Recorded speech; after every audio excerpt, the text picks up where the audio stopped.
sa atin, hanggang ngayon yung katalunan pa rin. Oh.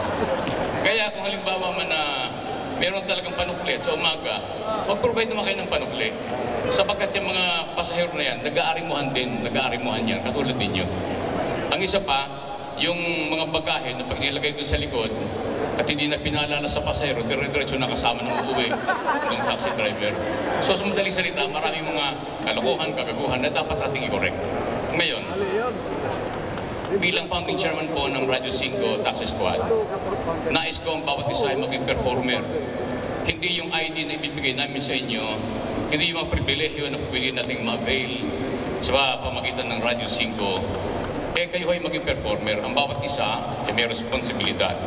Ang ID ay hindi mananatiling pang-display lamang o pang-forma sa inyong sasakyan. Magkakaroon po kami ng monthly evaluation sa bawat kumigit kumulang na 1,000 miyembro ng Radyo 5 Taxi Squad para mas masigla ang balitaan sa umaga. Punong-puno tayo ng mga balita.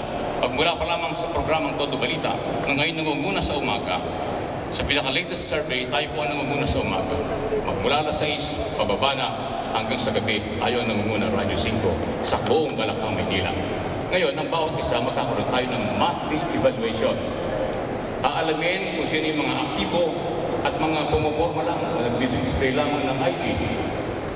At nais ko rin ibigyang tingin na huwag niyo pong aabusuhin ito pagiging membro niyo ng Radyo 5 Taxi Squad. Huwag niyo ipagyayabang. Pag kayo nahuhuli ng pulis oy bakit? Sino ka ba? Hindi ba ako kilala? Kilala ko siniluhan ko. Huwag niyo nasangkaran yung gano'n.